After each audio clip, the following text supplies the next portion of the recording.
Good morning. We are live from Council Chamber. Before we begin, I will go over the emergency response plan for this room. In an emergency, everyone must evacuate through the nearest safe exit. Those seated in the gallery take direction from security to evacuate. Council takes direction from the meeting clerk to evacuate. After evacuating the room, please proceed to the nearest building exit and go to a muster point. Do not take an elevator or walk through the city room. Anyone with limited mobility should identify themselves to security or the meeting clerk during an evacuation.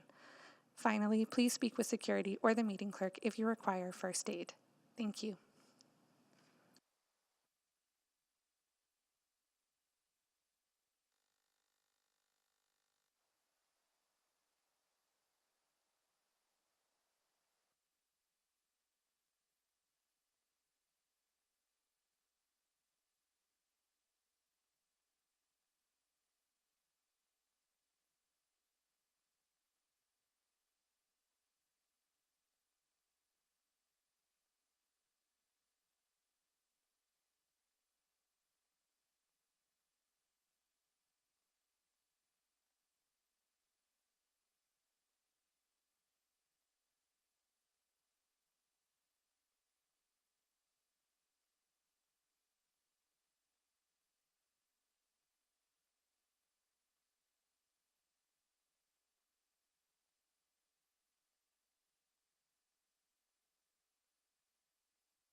Well, good morning, everyone.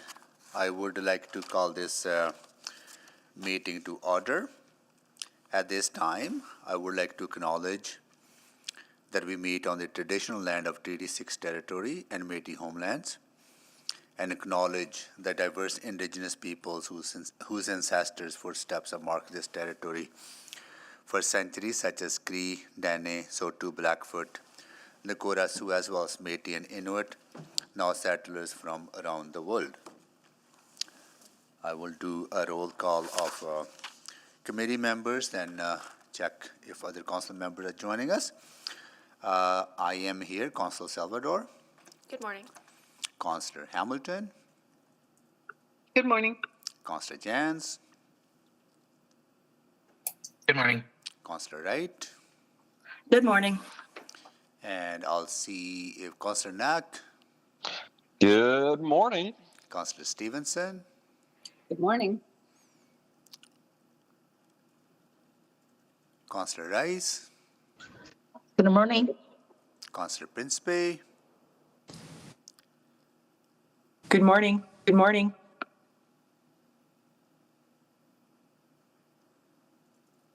Okay, that is it for now. Adoption of the agenda. Councillor Hamilton. Thank you. I'll move that the Executive Committee for February 28th, 2024 adopt the meeting agenda as presented. Okay. Please vote.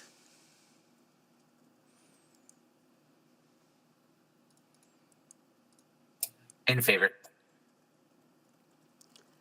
Thank you, Councillor Jans. We have all the votes. Display the votes, please. That is carried. Approval of the minutes. Councillor Salvador, you want to do that? Yes, I'll move approval of the minutes from the February 7th, 2024 Executive Committee meeting. Okay, any errors or omissions? Seeing none, please vote.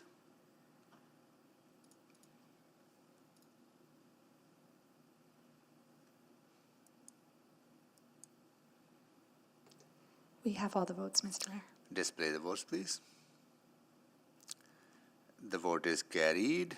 Protocol item. Councillor Wright, go ahead, please. Thank you very much, Mayor Sohi. February has been recognized as Psychology Month across Canada, and I'd like to begin by acknowledging two guests joining us online to mark Psychology Month. First, Dr. Judy Malone, the CEO of the Psychologists Association of Alberta. Her clinical expertise is in trauma, the neurobiology of addictions, and professional ethics in rural and small communities. And in a letter she wrote to me recently, Dr. Malone noted that this month-long campaign helps to raise awareness, reduce stigma, and promote a collective understanding of psychological well-being. Dr. Malone works tirelessly to promote and advocate for greater access to psychological services for all Albertans. As recognized health leaders, Alberta psychologists value access, inclusion, collaboration, leadership, and psychological health for all. Also joining us is Sunny Poole of Infinity Safety Awareness. And in his role as a safety consultant, Sunny works with organizations across the private and public sector to build capacity for positive mental health practices in the workplace. This month, Sunny hosted a panel discussion with Dr. Malone and other psychologists from across the province to bring greater awareness to maintaining good mental health. I'm wondering if the clerk could pin Sunny and Dr. Malone. Thank you. So the Canadian Psychological Association's theme for this year's Psychology Month is coping with climate crisis. And as the psychological effects of climate change are not lost on Edmontonians, even with this recent dump of precipitation, experts still warn of drought conditions and another severe wildfire season in Alberta. This weighs on the minds of many Edmontonians. And beyond the climate crisis, Edmonton continues to deal with a number of social issues throughout our communities. And we know that the root cause of many of these problems lie with inadequate mental health supports from our provincial counterparts. And for those of us who work in City Hall, the psychological effects stemming from the event on the morning of January 23rd are still being felt. And I'm proud that the City of Edmonton as an organization was able to respond swiftly to ensure staff working in the building had access to a variety of mental health supports following the incident. I know there are still employees who are impacted by the trauma of this event, and I wish them the best on their mental health recovery. All of these events demonstrate the importance of mental health and the positive impact that psychology work has on our lives as individuals, as well as collectively. Because when one of us struggles, our whole community struggles. And I'd like to thank Judy and Sunny for joining us today and for their dedicated work in improving the lives and mental wellness of Edmontonians. Thank you.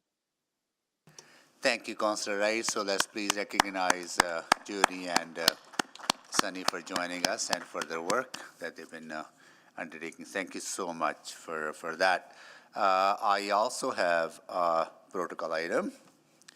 As we recognize that today is Pink Shirt Day, I would like to begin by reminding everyone of the origins of this important occasion. In 2007, during the first day of class at a high school in Nova Scotia, a male grade 9 student was bullied for wearing a pink polo shirt. Two senior students decided to act and discussed how to help the student with their friends. The next day, pink tank tops were handed out in the school foyer. Their colorful protest against bullying spread quickly to schools across the country. And within a few years, their actions inspired Pink Shirt Day, an international annual movement that encourages us to stand up against bullying and create safe environments for everyone. 1 in 5 kids are affected by bullying. Chances are, if you or someone you know is being impacted. Kindness, compassion, and a helping hand can be all it takes to help someone in need. And as demonstrated by how Pink Shirt Day began, bullying can stop short when bystanders step in to help. Creating a safe environment free from bullying, harassment, or discrimination help us protect a child's chance to thrive. To all those who feel alone, anxious, and misunderstood, you are not alone. You are supported and you are loved. I would like to thank everyone wearing a pink shirt today for showing your support to stop bullying. Together, let's be kind to one another and create an inclusive place where everyone is safe and has a chance to reach their full potential. Thank you so much.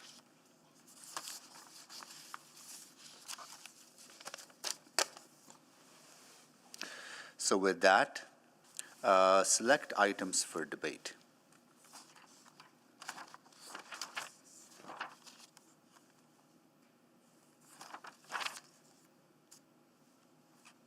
All right, Councillor Salvador. I see we have speakers on 7.2. So I will select 7.2. Okay.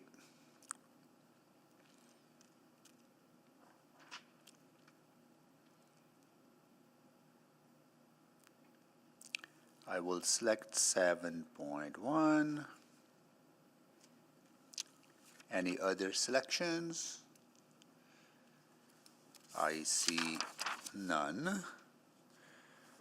Can someone move the balance, please? So moved. Thank you.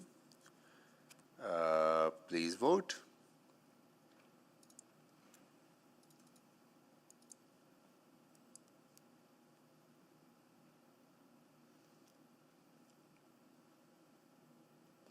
We have all the votes. Display the votes, please. That is carried. Can you please read back to us what we have already approved? Thank you, Mayor Sohi. This morning, Executive Committee has passed the recommendations of the following reports without debate. Item 5.1, Assessment and Tax Service Fees Adjustment with a revised due date of March 20th, 2024. Item 5.2, Downtown Residential Development Property Tax Options with a revised due date of March 20, 2024. Item 5.3, Nighttime Economy Strategy Evaluation Framework and Performance Measures with a revised due date of April 10th, 2024. Item 5.4, Land Governance Strategy Implementation Update with a revised due date of May 23rd, 2024. Item 7.3, Data Center Agreement Extension, and Item 7.4, Non-Competitive Single Source Agreement, Blatchford Stage 6. Thank you. A request to speak. We do have two members of public registered to speak on 7.2. Councillor Salvador. I'll move that Executive Committee hear from the following speakers in panels when appropriate. For 7.2, City Plan Measures Update on Targets, Jan Hardstaff from the Scona District Community Council, remote, and Beverly Zubat, Scona District Community Council, remote. Okay. Please vote.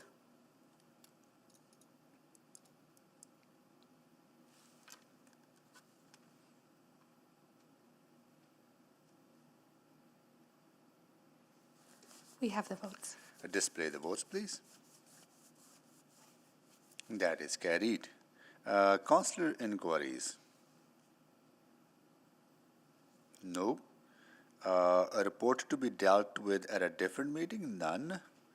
Request to reschedule the reports? Don't have any. Or to be dealt with already? Okay. Unfinished business? None.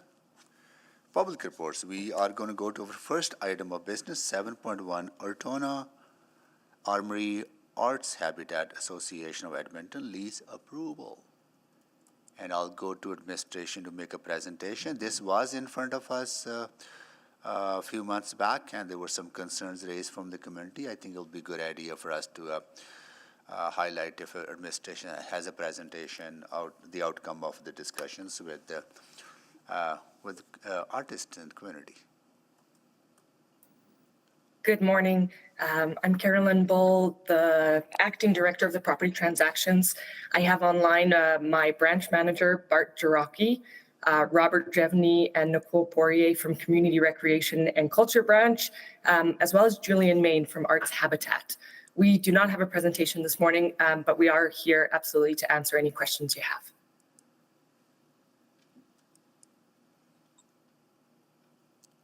Okay, just give me 1 second. I exempted this.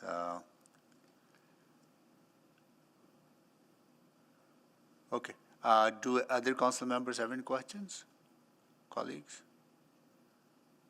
Maybe I'll start. I just want to understand, I think as part of our efforts to making sure that we are, aligning our resources as appropriately and we have a commitment under OP12, one of the things that we have, sometimes struggle with when buildings are leased to third parties, the ongoing operations and maintenance and rehabilitation becomes an issue, right? So I just want to get a sense how are we going to be dealing with this in this situation? So, Mayor Sohi, perhaps I can defer to Julian Main, who is also on the call. Yeah. All of the comments and concerns that council had when we discussed back in December have been resolved. And Julian can maybe speak to the primary issue, which was related to the Arts Hub Ortona Advisory Committee, Yeah. and how he plans to engage that group in order to do the operations. So I'll pass it over to Julian. Thanks and good morning. As per the discussion from the funding agreement, as Nicole mentioned, Arts Habitat is in the process of developing an advisory committee. And as part of that advisory committee, the membership was set out in that discussion of funding. So the building will be probably open when construction finishes around July 1st is the intent. So between this time and July 1st, there will be an advisory committee that's put together. Some people have already agreed to be on the advisory committee. The terms of reference are being done. And it's an advisory committee that is a subcommittee of the Arts Habitat Board. So it reports directly to the Board of Arts Habitat.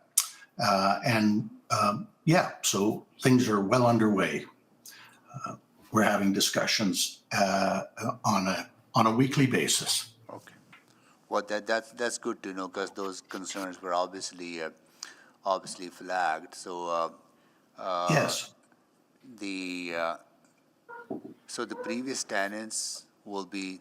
Do we know that some of the previous tenants that came to make a presentation, will they be joining the committee, or we don't know that at this time? We don't know it at this time, but there is a place for them. So that's still being developed. And of course, the commitment that the city made to the previous Ortonan licensees will uphold that. They'll have first right of refusal for studios. Got it. Okay.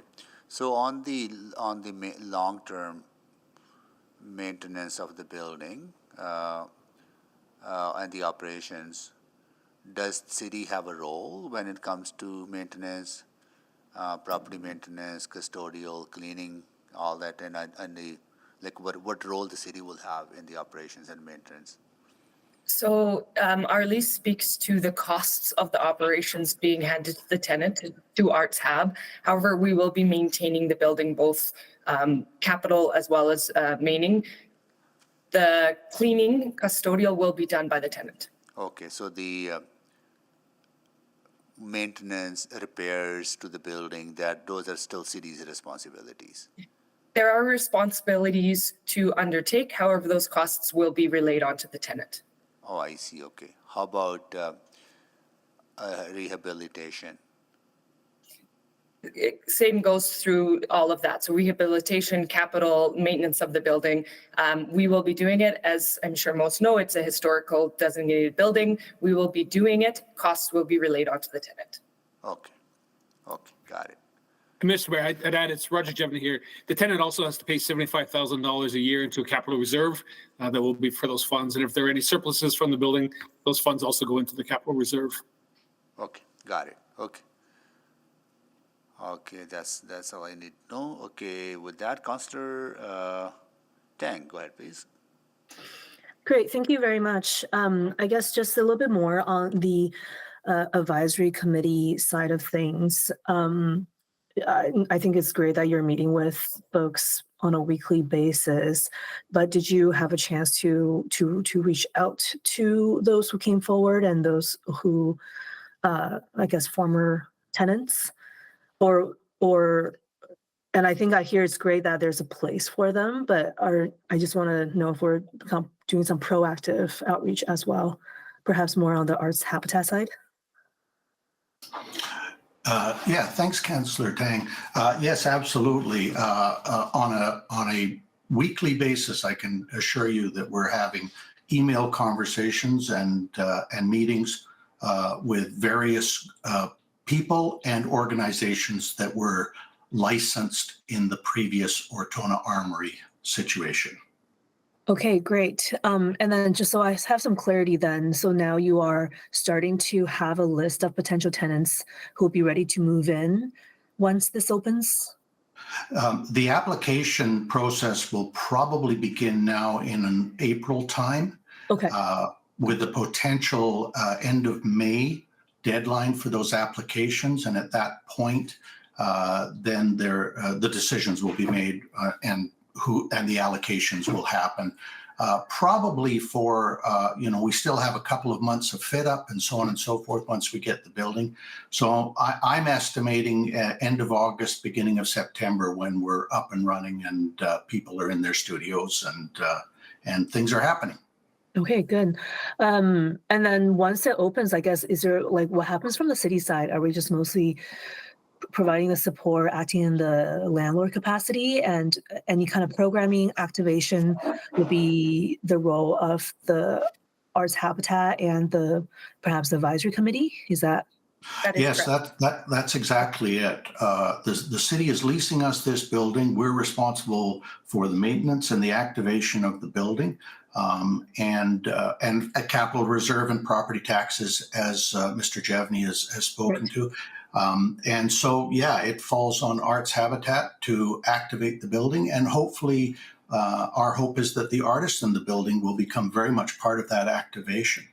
Yeah, and I imagine from the advisory committee, people will have all kinds of ideas, and you would be able to kind of at least respond to some of that needs with some of the funding you might have with that. Yeah, I think that's really important, and I personally am very excited about this. I've been involved in the arts for 40 years in Edmonton.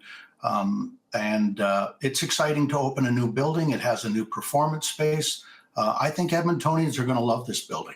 And I'm really excited about our partnership with the city. This is what it's meant to be.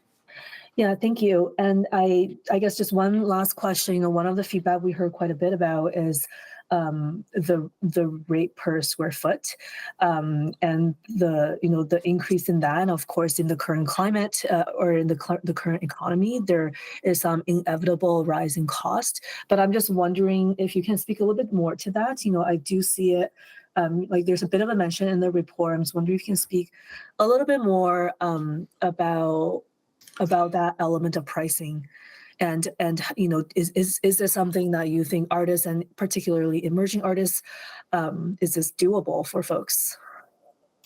Well, what we do know is that the existing buildings that are renting to artists, for instance, the Harcourt House, is somewhere between $14 and $16 a square foot. We, of course, aim for below market, well below market. Mm-hmm. The expenses and the expectations from the city, they dictate a certain level of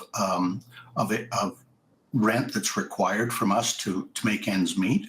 But I think that we're aiming for $1 a square foot on a monthly basis and $12 a square foot on a yearly basis, and I think that's well within the scope of what's out there.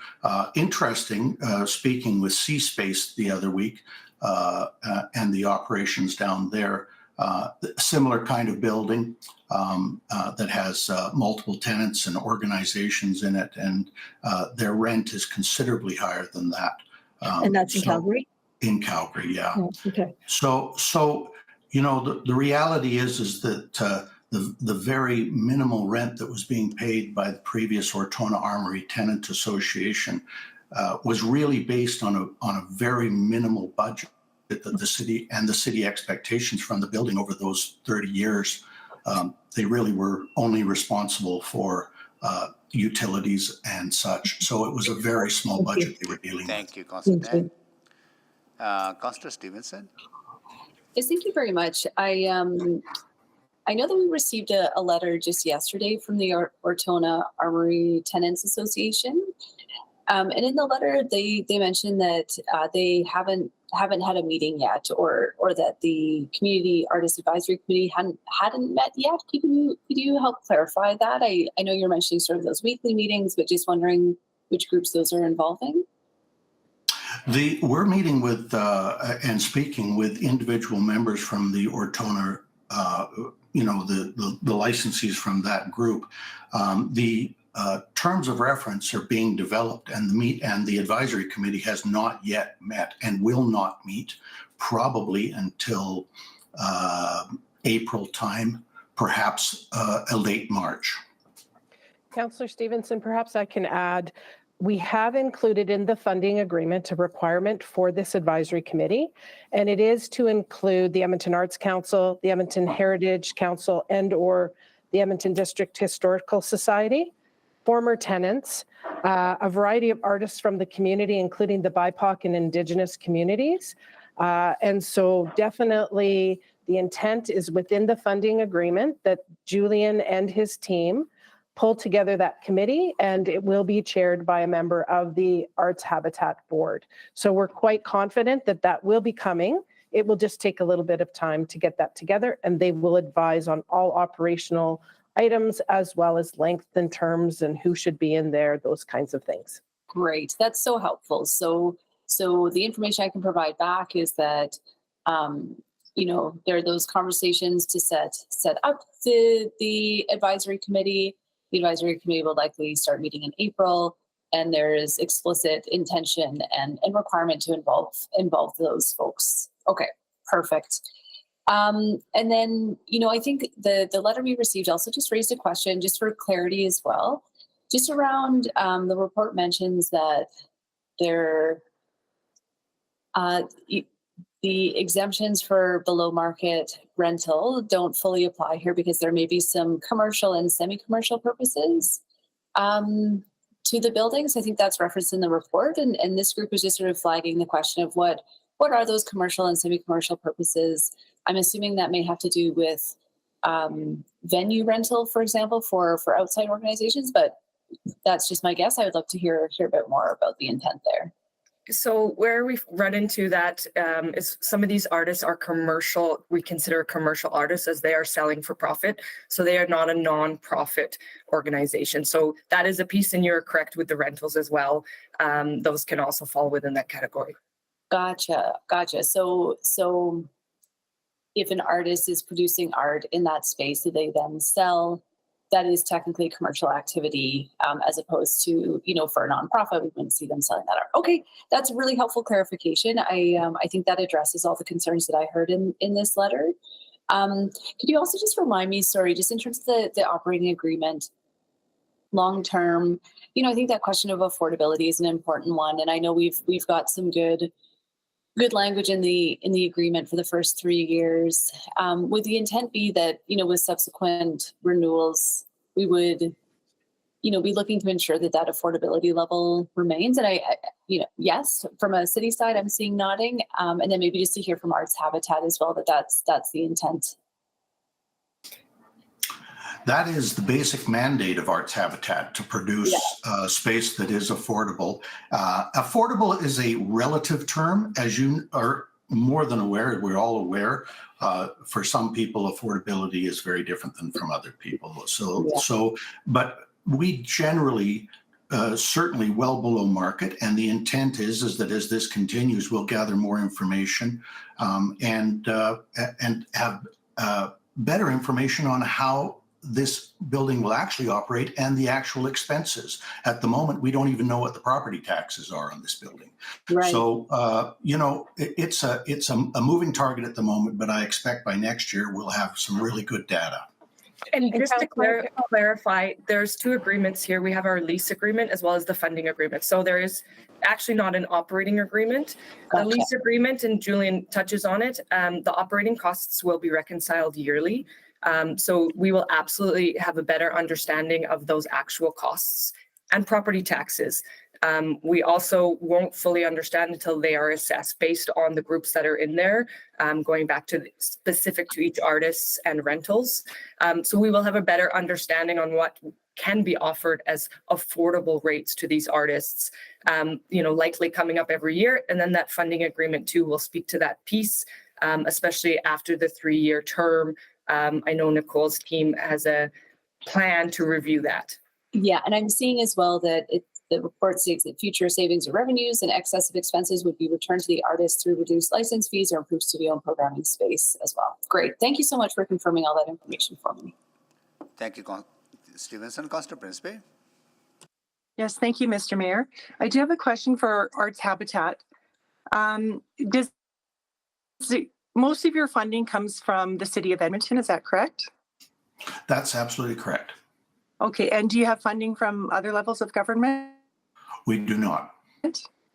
On our other project, we have capital funding, but we do not have operation funding. So we've developed. Next, my question is going. Oh, sorry.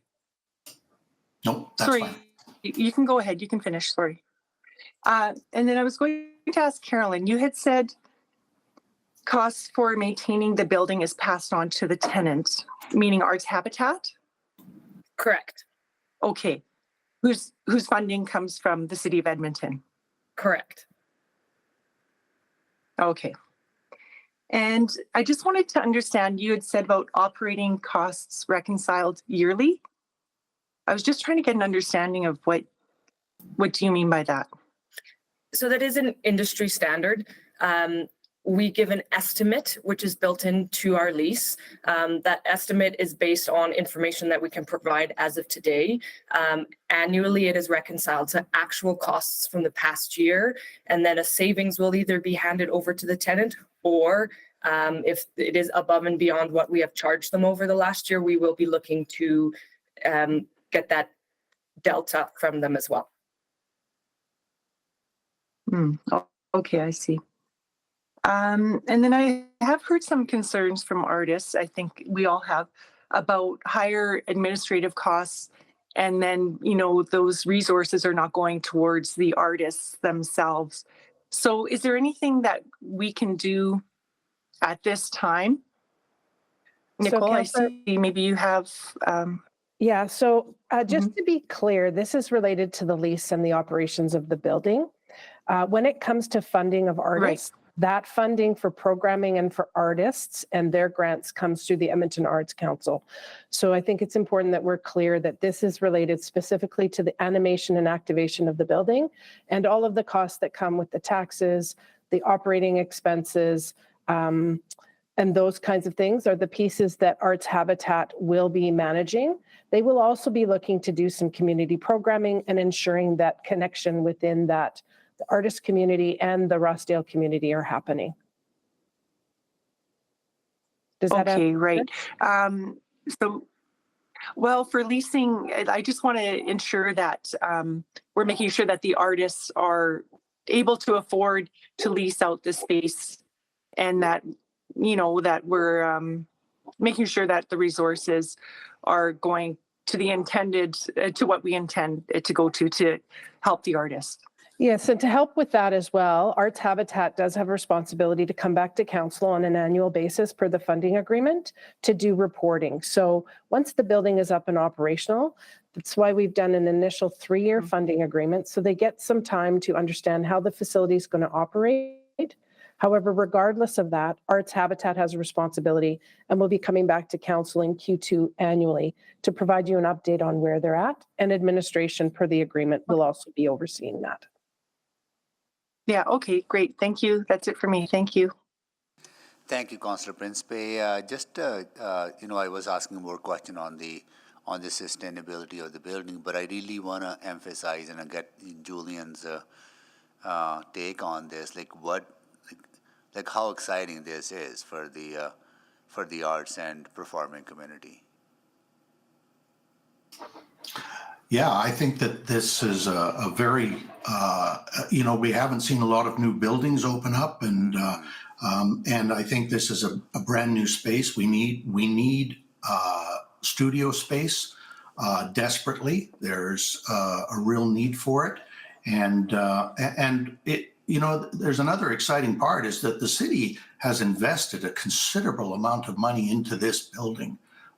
It's virtually a brand new building other than the facade outside. So I think people will be excited, and there's a new performance space in the newly covered courtyard.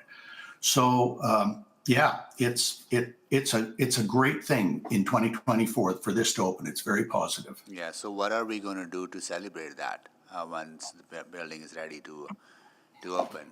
Right, I'm pretty sure you have plans. You're working with city on, because this is a really good story. You know, brand new building, but we're also preserving historical building and creating more space for performance and artists to do their craft there. Right, so it's just a pretty good story. So, what are your plans to celebrate this?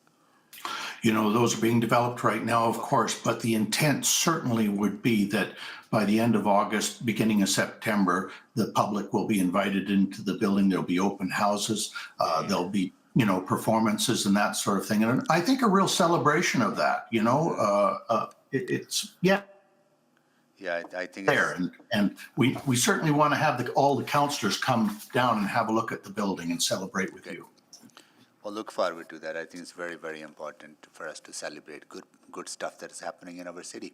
Thank you so much for your leadership, Julie, and everyone else at the city, and congratulations. So that concludes the questions on this item, and I will move the recommendation, and we can vote on it or speak to it.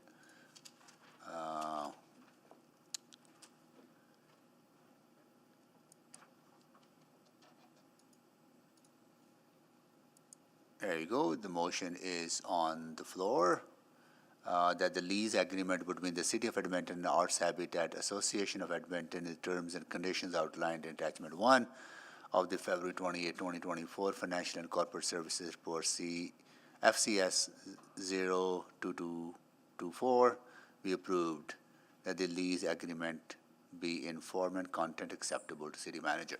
Okay. All right. So we have a motion on the floor to speak. Councillor Jans? Yeah, I just wanted to speak quickly to say full support, and I like where the mayor was going with it at the end. I think when we think about what it means to live in a city and why people learn about Edmonton and how people hear about Edmonton, we know through the work of the Edmonton Arts Council, through Explore Edmonton and others, that we are the festival city. We are the city of arts, of culture, of sometimes the wicked and the weird and the exciting and the deviant and the creative, and that has put Edmonton on the map. That there's a huge economic uplift in the arts community that helps share prosperity and quality of life for everyone. And I can't wait to hear more about the space. I can't wait to hear about open houses and how we can help the students, staff, and families from either the arts programs at our various post-secondaries, etc. For me, the U of A was what originally brought me to Edmonton, but it was the arts and culture community that helped keep me in Edmonton. And I know I'm not alone there in that. So full support for the recommendation. And I encourage everyone to learn more about the work of the Arts Council and of Arts Habitat and of just the whole creative sector in Edmonton. This is exciting. And my dream is that my children will be coming down and, one day getting studio spaces themselves in this building and not drawing on my walls. Thank you.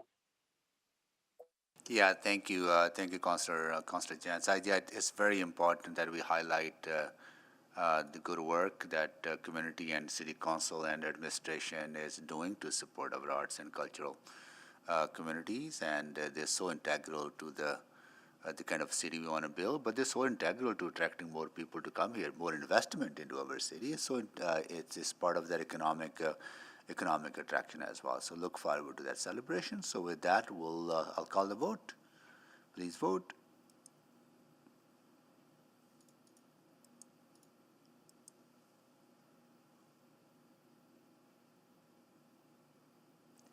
We have all the votes. Display the votes, please. That is carried. Okay, we're carrying on to our next item, 7.2, City Plan Measurements, Update on Targets. We'll go to administration for a presentation, then we'll go to members of the public who have registered to speak on this. Go ahead, please. Good morning, members of Executive Committee. My name is Kim Petrin, Deputy City Manager of Urban Planning and Economy, and I am joined here this morning by Mike Clue, Director of Department Strategy in Urban Planning and Economy, as well as Kent Snyder, Branch Manager of Planning and Environment Services, along with others from administration to answer any questions. Today we are presenting the first check-in on the targets contained in the city plan, which was approved in December of 2020. I want to recognize that compiling the report was an integrated effort across administration. Next slide, please. The city plan poses the questions around what choices do we need to make to become a healthy, urban, and climate-resilient city of 2 million people that supports a prosperous region. Implementation of the city plan is supported by the Corporation's Strategic Planning Framework. Taking direction from Connect Edmonton, the city plan is operationalized through the corporate business plan, funded through the city budget, and progress measured through enterprise performance management. This structure means implementation of the city plan is integrated across administration and will unfold into the future, even as staff and leadership change with time. I'll hand it over to Mike to provide an overview of the targets and baseline measurements. Thank you, Kim. The city plan contains 5 big city moves. Oh, next slide, please. And 13 associated targets. While they are outlined and discussed separately, it's important to recognize the interplay among them, which was highlighted in the report. Each target is expected to be reached by the time the city grows to a population of 2 million Edmontonians. And the baselines presented in the report do not represent progress on the city plan. Rather, they give us the starting point and methodology through which we can assess that progress. In cases where we did have a baseline previously defined and know how much progress has been made, those details were provided in the report. Next slide, please. I'll provide a brief overview of our targets for each big city move, as well as key actions we're undertaking for each, starting with greener as we grow here. The baseline for 2 million urban trees planted is, of course, 0 new trees as the baseline when we started measuring in 2021. Administration has advanced a number of reports in the past year and has a plan and funding to reach this target in 2030. The city plan also has a total carbon budget of 135 megatons, although the city's more recent carbon budget was determined to be 176 megatons. For the purposes of this report, we're using the analysis presented in the more recent carbon budget, which is projected to be depleted by 2037, and the report attachment contains more detail on the differences between the city plan target and the carbon budget. Related to this is the target of net zero GHG emissions per person, which does have a baseline that was set in 2005, which is consistent with the international and federal benchmarking and has been improved upon since 2005. As of 2021, the number is down to 14.2 tons per person. Next slide, please. Strategies and actions currently underway to meet these targets include the climate adaptation strategy, the energy transition strategy, the urban forest management plan, investments in active transportation and Edmonton transit, and removing barriers to infill through the new zoning bylaw and growth management. Next slide, please. The city plan's rebuildable city targets focus on increasing density. For the target of welcoming 600,000 additional residents in the redeveloping area, we're using census data, which accounts for movement, births, deaths, and other demographic factors. The 2021 baseline for this target is 811,000 current residents. To measure progress towards 50% of new units being added through infill, we're measuring this as total net new units between the baseline and a population of 2 million. So it's cumulative. Between 2020 and 2022, 29% of net new units were added through infill. Next slide, please. Strategies and actions currently underway to meet these targets include the growth management framework, the zoning bylaw renewal, Blatchford and exhibition lands, expansion of active transportation and transit networks, the economic action plan, and district plans. Next slide, please. Under Community of Communities, our baseline for 50% of trips being made by transit and active modes comes from the household travel survey that was last conducted in 2015. An updated survey is currently being developed and will be launched later this year. And we are currently developing the methodology for measuring progress towards 15-minute communities in Edmonton. This involves mapping the city with hexagons and defining daily needs based on best practice complete communities work internationally. And mapping will track points within 15 minutes, walking, cycling, and using transit from any given point in the city. Next slide, please. Strategies and actions currently underway to meet these targets include district plans, mobility system expansion, which includes both mass transit network and the active transportation network, removing barriers to infill through the zoning bylaw renewal and growth managements, and business-friendly work and grants. Next slide, please. Our first target under inclusive and compassionate is that nobody will be in core housing need. This refers to housing being affordable for residents and includes the appropriate number of bedrooms and is in an acceptable state of repair. 14.2% of Edmontonians were in core housing need in 2016. For the target of no chronic or episodic homelessness, the 2016 count was 1,651. This count is undertaken by Homer Trust and is reported regularly. And lastly, for the target of less than 35% of household expenditures being spent on housing and transportation, we are technically at 36.7%. However, the report covers alternative calculations that more appropriately use expenditures as a percentage of household income rather than as a percentage of total expenditures, which results in Edmonton being within this particular target. Next slide, please.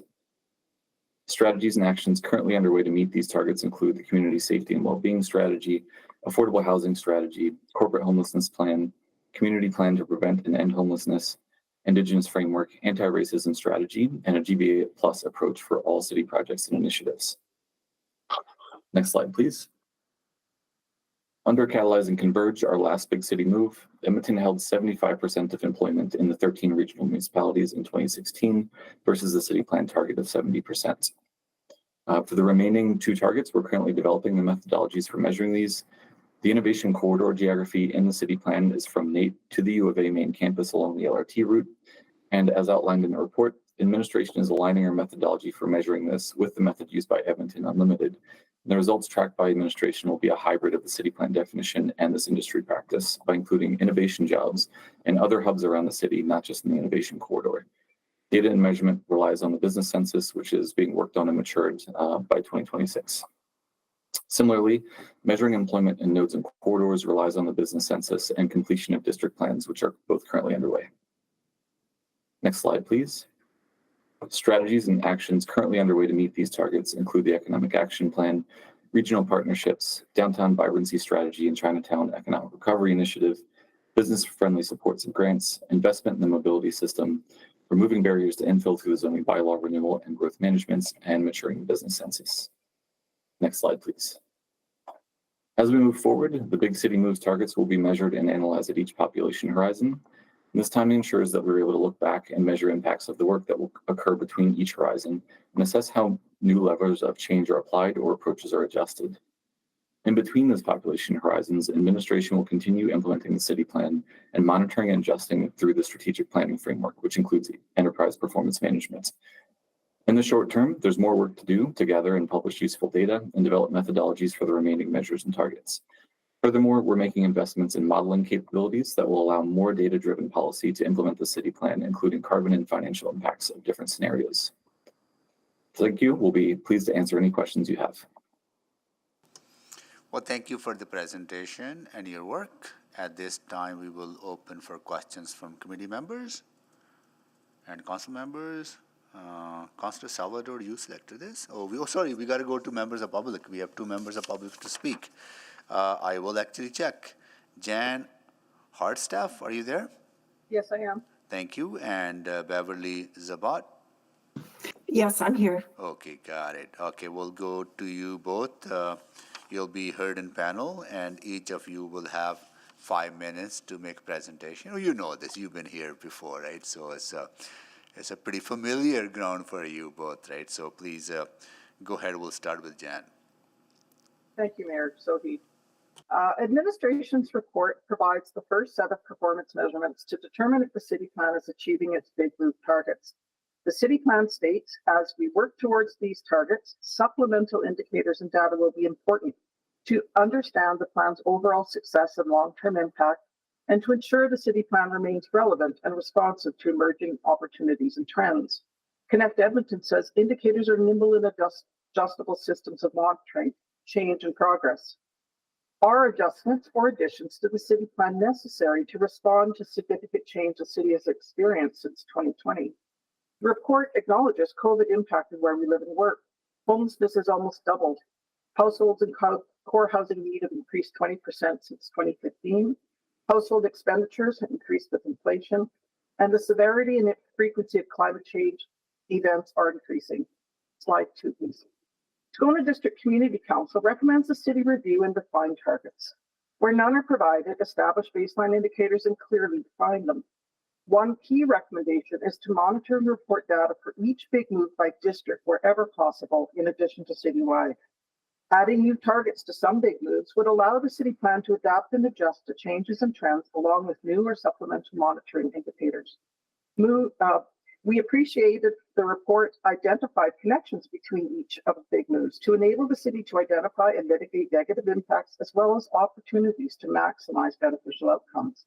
This will ensure as we grow to a city of 2 million, we will also become a more sustainable city. We strongly recommend administration provide annual or biannual reports to measure the city plan's progress toward each big move and not limit reporting to population milestones. Next slide, please. The rest of my presentation focuses on the greener as we grow big move. The city plan states that it supports growth that drives climate resilience and strengthens our natural system. Balancing development and sustainability is key to a livable and healthy city. And protecting our land, air, water, and biodiversity. We strongly agree. Administration's report concludes that measuring tree canopy is a better indicator of urban forest growth than measuring tree count under the current target to plant 2 million trees. We recommend adding 2 new targets. Next slide, please. The first, increase tree canopy and green area. This would require a new baseline and monitoring indicators to measure total area of tree canopy and green area and percentage by district. Fortunately, this data is already provided by district in the city's natural asset inventory for urban tree canopy statistics. Data monitored must include both the public and private realm, which make up the city's total tree canopy. This aligns with how other cities like Toronto and Vancouver measure their tree canopy. Net tree canopy and green area should also be measured to identify gains and losses and opportunities to add green infrastructure and nature-based solutions to support climate resilience. Next slide, please. The second new target we recommend is increased climate resilience. This requires baseline and monitoring indicators for land surface temperature, per urban heat island index, stormwater runoff per unit of rain, and air and water quality data. This would allow the city to monitor the effects of climate change and relationships to tree canopy and green area. Why is this important? Next slide, please. Research published in 2023 by Dr. Agarwal found a 15% decline in green area over the past 2 decades. This slide illustrates land surface temperature since 1999. In 2010, bottom left, or let me think here, no, it's the top right, most of the city had land surface temperatures of 30 degrees C. Over the past decade, this has steadily increased. By 2021, the land surface temperature had increased to a range of 36 to 38 centigrade in the orange areas, or over 40 degrees centigrade in the red areas. Next slide, please.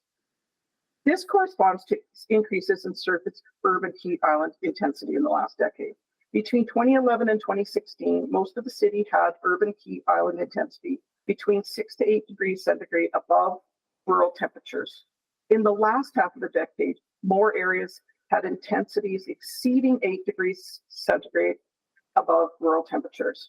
The research identified a strong link between urban heat island and the replacement of vegetative cover with impervious surfaces and built-up areas.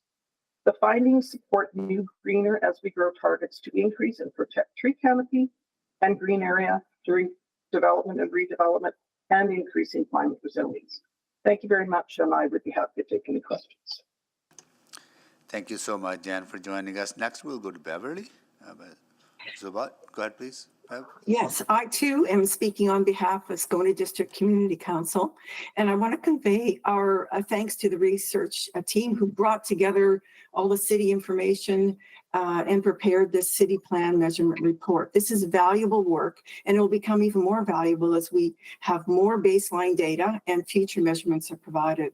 It'll also be more valuable to district community leagues and other city builders when the data is broken down by district. So I'd just like to highlight what some of the things that Jan said, that we have 3 major requests. We want the executive committee, I hope you will ask the research team to provide district information in the future wherever possible. Secondly, well, the importance of this. The citywide measurements do not tell us how the district is doing. We need this information to do our own planning and strategizing to reach the city targets. Also, please also request the reports be provided every 1 to 2 years. Timely information is critical, especially when dealing with the unexpected. Third, consider adding a few targets and indicators for the big moves.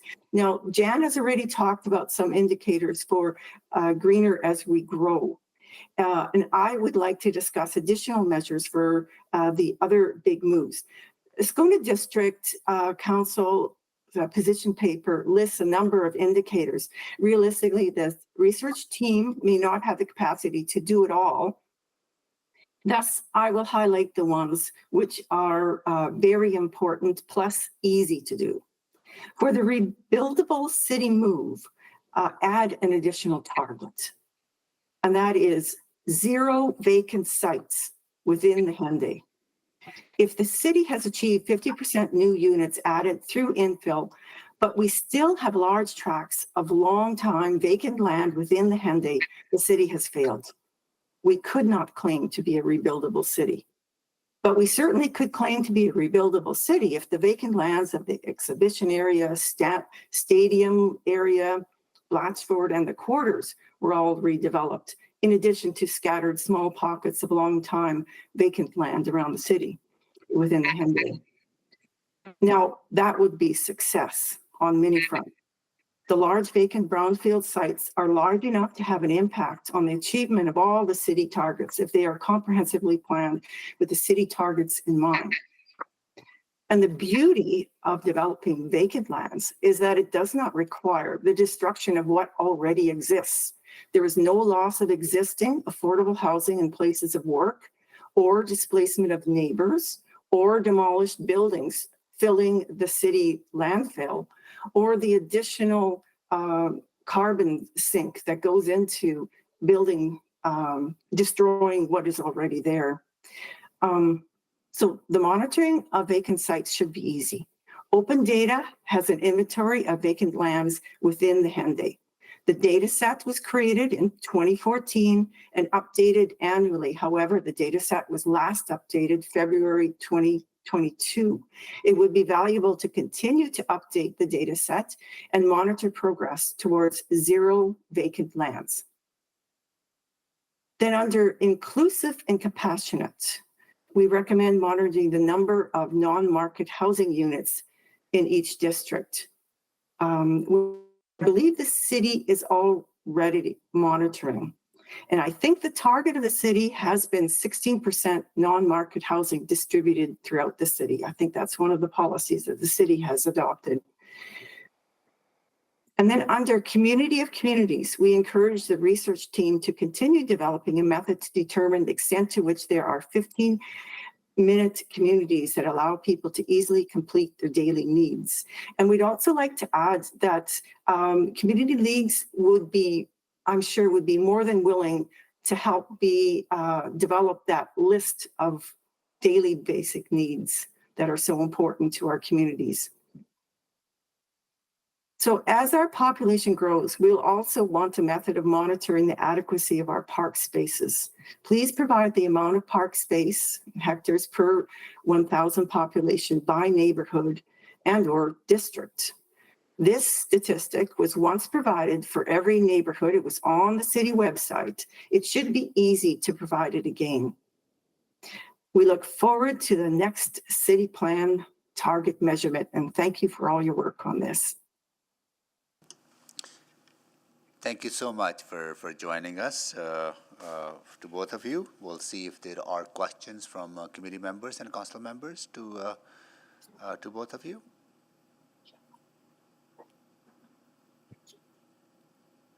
Maybe I'll start with a clarification, Bev, from you. You said that, like you said, city has a target of 16% non-market housing. I think the term that city uses is affordable housing, 16% target, right? So you see that the same, or you see that differently? No, it is different. Non-market would involve some subsidy, or not necessarily subsidy, but permanent housing that's provided by nonprofits, whether that be the city, the province, or a nonprofit organization. We know that cities around the world that are in great demand for their spaces and have had housing crisis ever since the last world wars, they have a large, between 40 to 60% of their housing is considered non-market, and a lot of it is municipally owned. And that's the way they have affordable cities. And that's the way they're still able to attract the talent they need for their cities. So I think it is important to monitor how much non-market housing we have in our city. Yeah, we have seen a very concerning trend since 1990s that the share of non-market housing to market housing has continued to decline in Canada. I'm pretty sure that is the case Yes. in Edmonton as well, right? So on the zero vacant sites within Henday, what tools do you think that a municipality can exercise that are within our authority to encourage or require development on vacant lots? Well, the city plan talks about levers, city levers. And I think it would be wise to focus those levers on vacant lands. And I think the city is going in the right direction. And perhaps what you just need to do is stay the course. You already have Blatchford lands, and you need to concentrate there. You have the other lands, the stadium lands, and and many other. You've got the comprehensive plans for developing these lands. I think there's a fear that by distributing the levers too far and wide, that you are not going to be developing what needs to be revitalized the most. Yeah. And that is our vacant lands. Yeah. So the land that city owns, I think, is different than. I also want to get your thoughts on like privately held land within Henday that for various reasons private sector may not be developing them. Like what levers do we have as a municipality to encourage that development to take place within Henday? I'm sorry, which lands is that you're saying? Privately held land. Oh, the privately held lands. Well, I think if it's long time vacant, privately held lands, I mean, you can look at what some of the holdback is. But I think if, for example, if it needs reclamation, I think there's perhaps some intervention there that there could be some assistance. But I think by developing the city-owned lands, you are focusing public investments where they should go. Got it. Thank you so much. Really appreciate both of you joining us. Constance Salvador, go ahead, please. Yeah, thank you to both of our speakers for being here. I appreciate your suggestions around some of the additional indicators and approaches, and I'll be asking those towards administration as well. But I just wanted to get a little bit of clarity just to follow up on the mayor's line of questioning around some of those levers to develop things like vacant land or even underutilized lands. And I really take your point, Ms. Zubat, about the importance of kind of concentrating our efforts in targeted areas like exhibition lands or select nodes and corridors instead of spreading ourselves across the entire city. And I'm just reminded of the conversation about priority growth areas and what levers we have to, concentrate those efforts where we see the highest potential for filling in those vacant properties or underutilized properties. So just, I guess, thoughts there? Well, for private lands, the levers that I would use, again, I would only fund long-time vacant lands. And I think some of the obvious is the parking lots that are underutilized. That could be one area. What we don't want to do, though, and I caution you, is that we have long-time vacant lands. I know for sure in downtown Edmonton, and I really, and many of them I know being the downtown community coordinator for several years, I know who owns a lot of those lands, and some of them are just holding it on for land investments. So it would be a real shame to fund land investors to develop those lands. I think in some cases we need to use more sticks than carrots in those cases. So, and we need to use the scarce resources that we do have in the city to those lands that are going to have the most benefit to development. Again, coming back to the vacant lands. Okay, thanks so much. I appreciate the answer. Thank you, Councillor Salvador. Councillor Jans. Thank you. Back to Ms. Subat again. So just to confirm, we, the city, is it my memory correct? The city used to track vacant land? Is that, it used to be one of our open data dashboard indicators? Yes, and the open data is still there. And they've got a dynamite illustration of the vacant lands, a dot for each vacant site. But that illustration goes back to 2014 when the data set was first created. And we still have that data set. It's not lost, and it's updated up to 2022. So it wouldn't take a lot of effort to take two more, update it again. But it's there on site if you want to take it's on the city site if you want to take a look at it.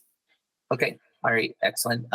And just to paraphrase your answers to Councillor Salvador to make sure I've got this, you think we should be investing as a city in the areas that have a lower development potential rather than the high priority growth corridors that you think the market will be taking care of anyway? Like, for example, White Avenue is going to be desirable anyway, so the dollars from the city don't need to be invested there. They should be allocated elsewhere. Is that your?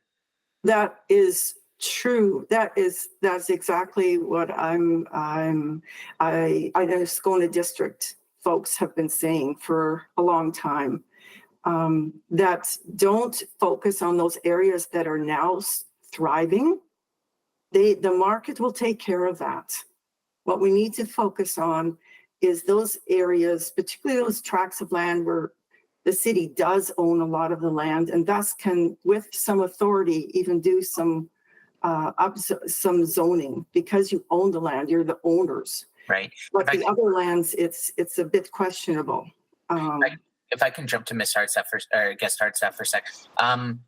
One thing that's on the front of my mind now is the drought season and wildfire season, and was just wondering about, I was trying to think of various metrics around those, like maybe air quality index or something like that, that may be, interesting and useful, but may not necessarily be in the direct control of the city of Edmonton. So I just wanted to, I read the correspondence from the SDCC, and it's excellent, and those are all very provocative metrics. One of them I wanted to add was like vehicle registrations, but I just wanted to unpack that further. Of like, if we go wild on too many metrics, are we spending too much time weighing the cattle than feeding the cattle, proverbially?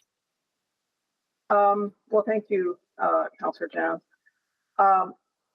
I outlined, we added some specific metrics under the increased climate resilience, land surface temperature, and urban heat island index. Those are covered, they're well researched by Dr. Agarwal. That report was 2023. He just, there's also, I provided a link to the report and to an excellent PowerPoint presentation that he provided recently. I think that your question about drought, and this is sort of the next horse of the apocalypse coming. I mean, we have seen so many records being broken worldwide around climate change. We're seeing record-breaking wildfires, and this is leading to air quality problems. And the drought will worsen wildfires. So, one of the big risks, I participated in some engagement in 2018 around the city doing a risk hazard assessment. And one of the biggest risks in our city is that drought would lead to more risk of fire in the river valley.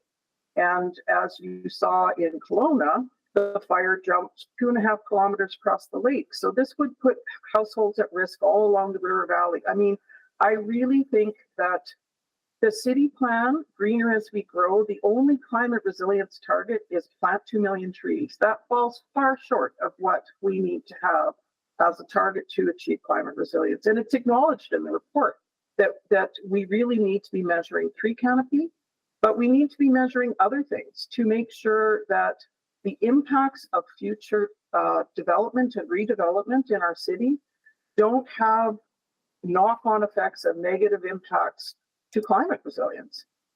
We have a new climate resilience planning and development framework, which I haven't seen, but the focus seems to be on energy reduction and achieving zero carbon by 2050, which is absolutely essential.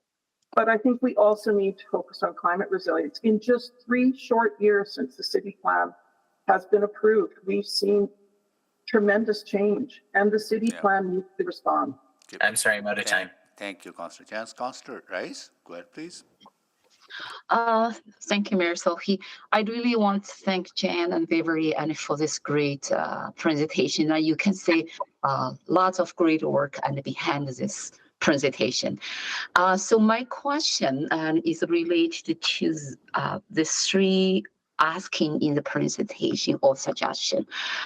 Because our city plan, we have different milestone and for the different population growth targets. Any population growth and involved development, and then from strategic level, our city does have the growth management framework, everything like that. But I do want to ask you one question here. And for any development happening to match or to support that goal or targets be achieved, yes, an increased tree canopy is one way. And is there any policy option from your perspective you can say our city not owning and planting new trees and also perceive the tree canopy and our city already has? Because right now the concern we heard over and over is about the tree removed, we cut it. So I want to hear some of your thoughts on that. Well, thank you, Councillor Rice. One of the things that I would like to emphasize is the opportunity for the city to identify ways to add green infrastructure and nature-based solutions. The European Union has a new program called Naturevation, sort of nature and innovation. And cities around the world are finding that adding green infrastructure allows them to redevelop and expand without having to add additional gray infrastructure. And so I think that one of the things that the city plan, like we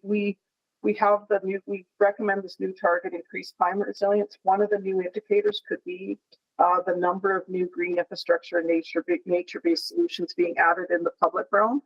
And perhaps there would be, if the city plan provided this direction, there would be more incentives for private development to also include nature-based solutions, because that would reduce the impacts on the city's infrastructure, would reduce overall costs to the city to upgrade new existing gray infrastructure. That would be one other recommendation. Okay, I need some more from Beverly and regarding the tree canopy and any strategy our city could implement or could look into explore. Is there any way we could perceive the trees we already have? Preserve the trees we already have. But yes, of course, if we had a tree bylaw, private tree bylaw, like most major cities in the world, including Canada, have, we could, well, except Alberta, we could preserve some of the trees, and it would make it easier to monitor what we're losing and what we need to replace then. So again, it comes back to measurements if you have a tree bylaw that requires you to apply for a permit whenever you take down a tree, I mean, our experiences from talking to people in the cities with the tree bylaw, most of the time the city says, yes, go ahead. You said it's diseased. You need it because you want to redevelop your lot. All those reasons are quite legitimate. Go ahead. We just want to know what's happening. And but I think it gives people a second, it makes them think twice and about what is happening. And we in Scona District ourselves are talking about taking on some of our own initiatives in that area and in promoting low impact development, designed rain gardens, etc., as well as the importance of tree planting. It's got to be at both levels, at high level policy as well as grassroots, to make this a real success. Okay, thank you. Thank you very much for sharing your thoughts. And I do believe and for the development to achieve those targets and how we put the measures in the place and is worth us to explore more options. And based on what you asked in your presentation, thank you. My time is out. Back to you, Mayor Sohi. Thank you, Councillor Rice. Okay, so that concludes the questions to both of you. Thank you so much for joining us again. Now we'll go to questions to administration. Councillor Salvador, please go ahead. Yeah, thank you so much. This was really exciting to read through and to actually see measurements and metrics on paper. I have a number of questions. I might just start with a broad one around the 13 targets that are proposed. So how did we land on 13? I imagine you could do, like 100, and it could get into a really long list really quickly. Were there ones that didn't make the cut? Like, what's the rationale around the 13? Councillor Salvador, there wasn't a specific number of targets when the city plan was developed. These targets are part of the city plan policy itself. And so there are a number of other measures that are included corporately. And I think the report speaks to different levels of measurement, from very high level at the city plan down to corporate and operational measures that, has been pointed out, there are many connections down to lower level measures and data. So these are not by any stretch of the only imagination as we measure. Excellent. Yeah, so when just reflecting on some of the things that we heard from speakers, a desire to see tree canopy or green area measured, or even things like air quality. How does that play into this conversation? This relates to the open performance dashboard that was launched earlier this year. And so everything in this report will be included in that dashboard following this meeting. And then as administration continues to refine these measures and work on some of the data that's been pointed out as weaknesses, that will be the one-stop shop, is the intention for the open performance dashboard. Okay, that's really, really great to hear. And I guess just understanding sort of where we're at in the process, there are opportunities to sort of evolve this body of work, fill in some of the gaps that have been identified. Will there be another check-in with committee or council, or is the expectation that those sort of just evolve and are integrated into this work? For specifically the city plan measures and targets, they will be at those population horizons, but there is also work that goes on corporately to provide more frequent performance updates. And I believe Kim Matheson is on the line and could potentially speak to the updates to the open performance dashboard and other reports that would come forward. Yep, thanks, Mike. As you mentioned, we've been working on the open performance dashboard, which will be that single source of truth. And then you will see a performance report coming forward to committee or council later this year. And that'll provide a little bit more on the activities as well as the measures that are being undertaken in the organization to achieve our strategic goals. Okay, great. Yeah, and I know there were some questions just around the frequency of reporting. Could you just provide the rationale for why the population horizons are sort of an appropriate check-in point, and why that duration was selected? Yeah, and it depends on which measure we're talking about, which target we're talking about. For many of them, they will not move in a meaningful basis on a quarter by quarter or even a year by year basis. The progress might look lumpy, is the rationale for some. And then for others, simply that the data isn't collected on a more frequent basis. And so it would just be the same data source that we're looking at on a more frequent basis. Okay, that's helpful. And then I just wanted to ask, this is a very specific question, but when it comes to measures for things like mode shift, I'm just thinking of some of the data that we might have around like linear kilometers of roadways or kilometers of active mobility network, or even things like bus service hours. Where does that fit into our ability to measure our progress? Those would fall into more of those corporate and operational measures and mentioned in the report, which are part of that strategic planning framework and enterprise performance management.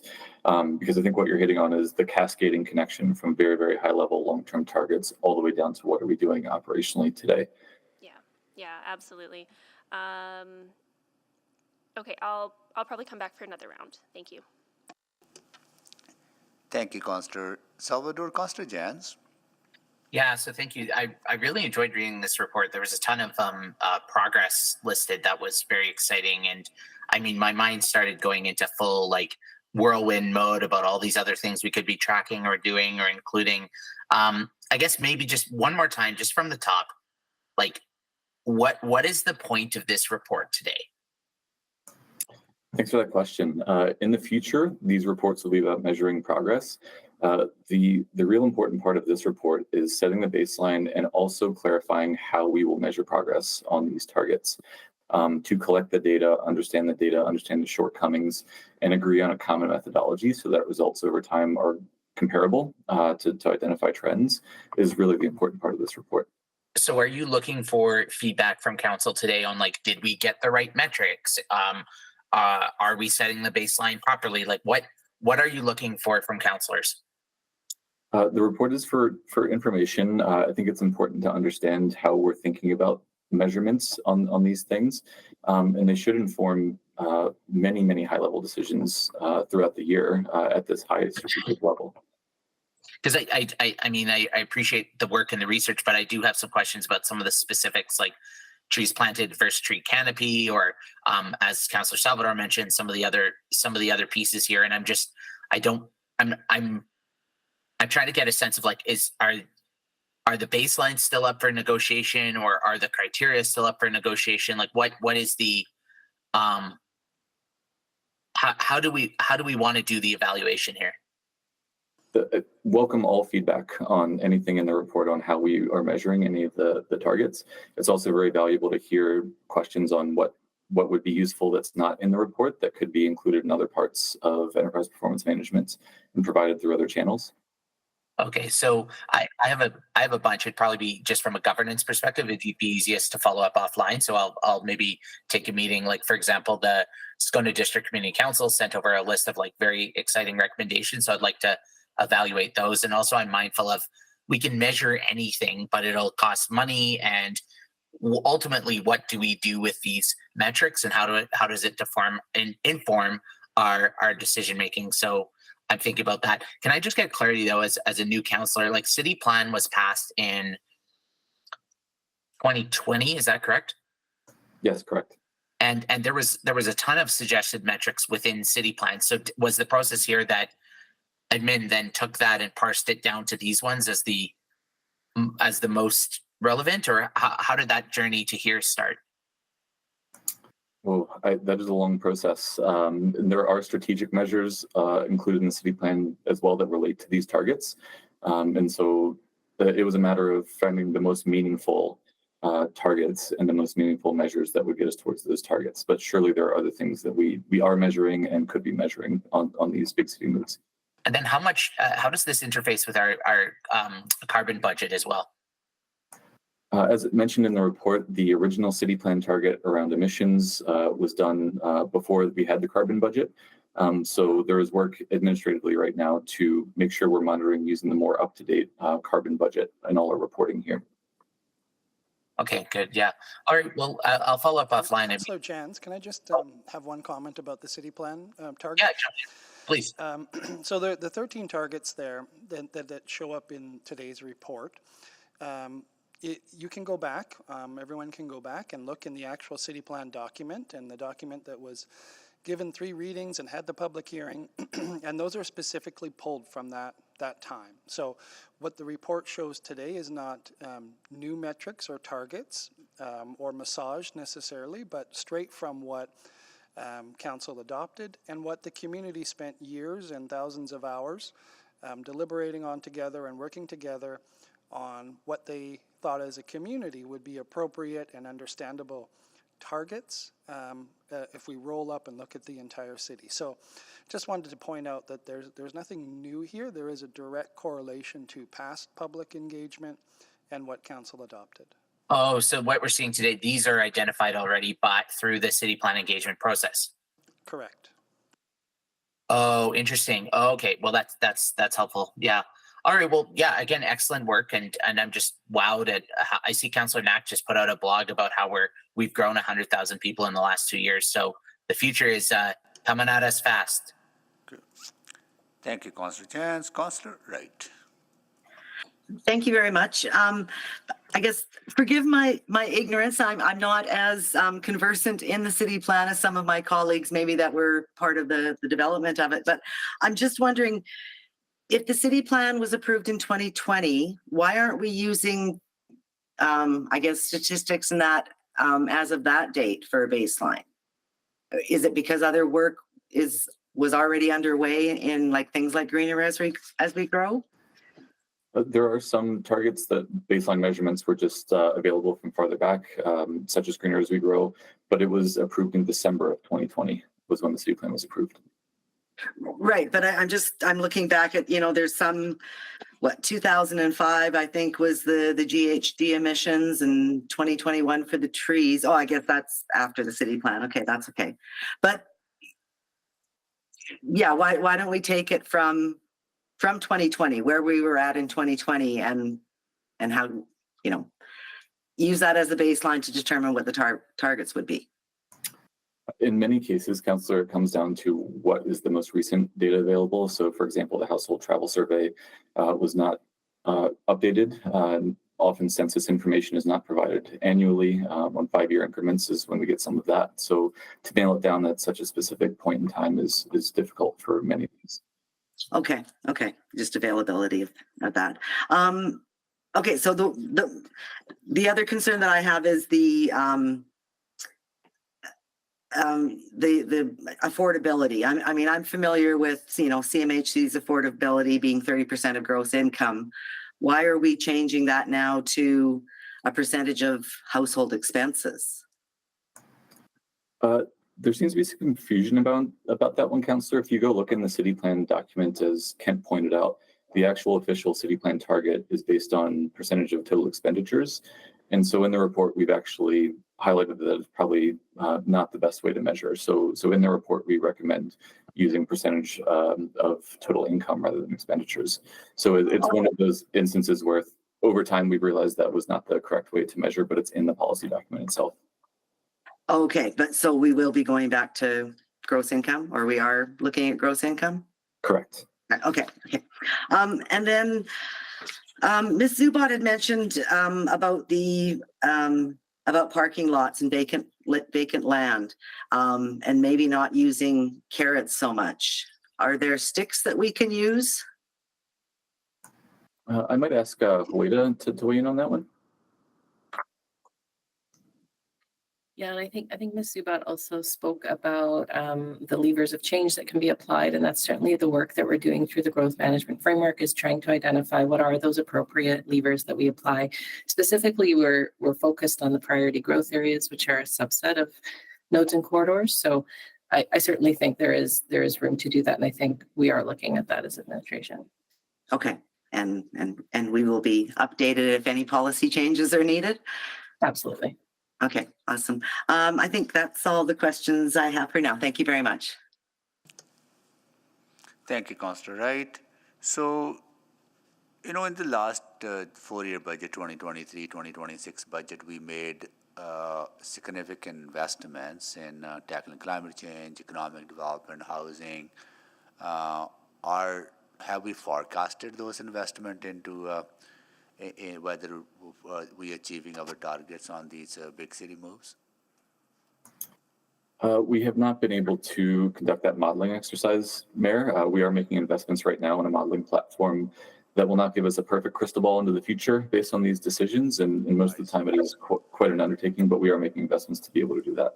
Oh, I see. So as we see the fruits of those investments, you will track that, but we can't at this time kind of foresee into the future because those are significant investments that this council has made to achieve these goals. So look forward to that. I also on our processing time website for development permits, right? I noticed that great information. Thank you so much for that. That we have, like if somebody is developing in Greenfield, they can get a permit in 20 days, right? But for infill is 40 days, right? So can we, how we can create that equity in a way that doesn't matter whether you're developing greenfield, infill, you should be getting a permit in 20 days. I know it's more complex, but how can we allocate more resources to deal with the complexity and close that gap? Mr. Mayor, that's an excellent question. I think, those are more around service levels. And because of the new zoning bylaw, we're looking at how we refine and the impact of the efficiencies found through the zoning bylaw that will impact improvements to our service levels. So you'll see that change. Yes, shortly. I'm glad because those service level improvements will help us achieve the goals as well, right? Exactly. So, right. And same with more big residential developments, right? And I think there we are not meeting the target, I understand. We do monitor those service levels and we report as well on what those averages are on a quarterly basis. Yeah, for large residential development, we have a target of 90 days, but we are running an average 206 days, right? So I think, again, because we have, in the reserve fund, you have resources that you can allocate to our more complex approvals. Yes, and we reflect on that data to help inform any adjustments that we need to make in terms of supporting applicants, resources, or processes to be able to mitigate some of those longer timelines. Okay, got it. And I would also assume that the recent federal provincial investments into housing, for example, Housing Accelerator Fund, that probably is not factored into the measurements as well because that's too recent. Yes, given that recent announcement, we have 11 actions that we're committed to complete. Part of that is to improve timelines and using technology to support our service delivery. Yeah, got it. So you heard from the members of the public, and I also have this question as well in the reporting, yes, our population is growing, absolutely, but target of 250,000 people, then we report. Am I reading that understanding it the right way? So the next report will be once we get to that 1.25 million population? That is correct for this report on the 13 targets in the city plan. Yeah. Depending on what the metric is and measures, there's numerous reporting that happens quarterly, annually, that council will see and continue to see. Yeah, okay. So but the reason I'm asking is that we want to measure the progress. We also want to see, and we also want to see if we're getting toward that. If not, then how we can allocate resources. Or I think, I'm worried that waiting that long, but you're saying that there are interventions in between that will give us indications where we're getting toward those targets? Yes, absolutely. There are opportunities to course correct in between those 250,000 milestones. An example of that is the annual corrective action report that comes forward on the energy transition strategy that gives council the opportunity to pull additional levers if progress isn't being made. But these 13 are at such a high macro level that they don't move and aren't measurable in short duration. And if we were to develop recommendations for council, we might be making the wrong ones because we can't see the full picture. Got it, got it. Okay, I'll come back for more questions, but go to Councillor Stevenson next. Hi, thank you so much. Really enjoyed this report and just want to touch on a few other themes that were raised this morning. So, you know, to the mayor's point, I think Councillor Salvador touched on it as well. Just in terms of that, the population horizons being the check-in points. Again, it feels like we want to be course correcting along the way. And so appreciating that there's some other reporting that may happen in the interim, but just wanting to see if there's, again, how we make sure that we're course correcting as needed.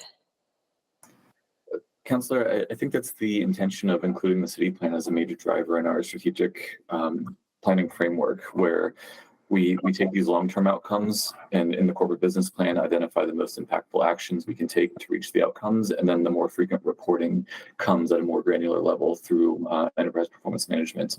And again, will be posted on open performance on edmonton.ca. Okay, yeah, I think that's important. Like, I think that's a really important lens in terms of the purpose of monitoring and reporting, is that to ensure that we are responding to the data and adjusting as needed. So maybe just some of the additional, like, I don't know how helpful this is, but a few thoughts came to mind with the transportation mode. So again, yeah, I think tracking ETS ridership, bike lane usage, those are really critical pieces to monitor the overall success, and also that storytelling about what changes we're seeing in our community. So I hope that can be considered. Just in terms of, so we're sort of using primarily the household travel survey. Is there any transportation information that comes out of the long form census? I might ask my colleague Arun to weigh in on that one. Hi, this is Arun here. So from the Statistics Canada long form census only asks for commuting related mode share. Nothing else. Okay, that might be interesting. I mean, I think one hesitation I have, or one thing that I think is really important when we look at mode share is when we are asked. Yeah, and I guess daily trips kind of covers this, but I think there's some real richness when we ask sort of beyond just sort of a primary mode of transportation, but really collecting all the different ways that people travel. And I think that's an interesting statistic too, just not the number of daily trips, but how many people are using multiple modes. I think that really speaks to their having more choices that are meeting their needs for them to be able to do that. So is that part of some of the layering that can be done? So that's exactly the focus we'll have as part of our household travel survey. Great. So it's just not commuting. It's just about the daily choices people make and how they reach to their daily choices by different modes of transportation. Great. So that's why we're relying on that household travel survey, which gives you the entire picture, a more broad picture of the system use, broadly speaking, and different types of demographic and people and how their choice behavior. And thank you. Going to the nodes and corridors, so appreciate the business census. I think that's going to add a lot of richness and detail. I guess, just wanting to confirm again, some of those other things that may be monitored would be sort of maybe around commercial development permits, new square footage. I'm even just thinking like taxation and assessment, I think would have some detail on occupancy, things like that. Are those able to be woven in as well? Maybe I could ask my colleague to weigh in on that. Councillor, it can be. We have been challenged at some points to validate the accuracy of the information. And so we would need to work with our colleagues in taxation and assessment to make sure they're comfortable with using the information at that level of detail. The nodes and corridors get into a very specific and detailed geography that we may or may not feel comfortable with the level of information at that point. But Okay, great. Thank you for that. And just with 15-minute communities, I'm wondering if there's been any consideration of looking at land use mix. It's a very sort of blunt, but I think easier to implement methodology in terms of just seeing if there is a mix of at least zoning that would support the various daily needs that are provided in that list. Has that been a consideration? And I can come back if we need some more time on that. I'll come for another round. Thank you. Thank you. Thank you, Councillor Stevenson. Councillor Rice, go ahead, please. Thank you, Mayor Sohi. Before my question, I really want to say I really appreciate the reports and provided many good information, and also specifically for our city's open performance dashboard, and the public may not be aware of that dashboard. So I'm going to promote this dashboard to engage more citizens to know this. And there's lots of information there, and in terms of our city's strategic tools, strategic plans. So I want to appreciate the team's work on that. So my first question, because my first question is specifically related to the implementation of city plan, because city plan was developed based on the really comprehensive engagement in the past before this council. So we have the targets, and based on reporting structure right now, needs to come back and as per 250,000 population growth every time. And also we have ongoing like enterprise and performance management and the process. But when you implement this, I do understand, and we have lots of different plans to support this strategic plan, the city's big move. What's the challenge and when the implementation of this plan? Yes, we have the measures, we have targets, but I really want to understand from policy perspective, is there any challenge your experience? And is there any, based on those challenges, what type of adjustment, what type of change in you looking for or you are saying or could be beneficial and for us to move forward? Thanks, Councillor. I'll ask Kent to weigh in on this maybe, but it does represent transformational change, which is one of the exciting parts of the city plan, but also one of the more challenging things. Yeah. Hi, Councillor. So Mike is absolutely right. The current city plan that we're operating under is a watershed plan. It looks very different and proposes a very different community over decades than what we've seen as a community previously. And so that means change. That means change for our organization of how we support the community. That means change for the community. But it also brings about a number of opportunities too. Numerous new housing choice throughout the city. Numerous ways to get around the city in terms of different mobility options. A cleaner, safer, healthier community, more inclusive community. But as we know, we all are challenged by change when it meets our doorstep. And so making sure that we are supporting the community through education, bringing them along on the journey, and making sure that our policy and regulation foundations are in place, which we're working on, and council's made good progress, allow that change to happen. Okay, so that is great to see the progress. And is there anything from policy perspective? Is there anything you look at this implementation? Because we have different plans. I know under the city plan, we have different strategic tools to support this implementation. And from policy perspective right now, so do you see all those strategic tools or other type of plans are sufficient and to support this city plan move forward, or do you see any gaps? Councillor, it's still building. So one example of a major piece that did come into place was the zoning bylaw. As we know, district plans will be considered by council. That's another missing component. And as we look through meeting our climate goals, There's a number of climate policies that are under development that council will see shortly as well, that are current gaps, but they're being worked on currently. Okay, so what I heard here, and as we are actually is moving forward with the integration process, and for many instances, we want to look at it as a big picture to move forward. Correct. Okay, thank you. That's my question. Thank you, Councillor Hayes. Councillor Salvador, go ahead, please. Yeah, thanks so much.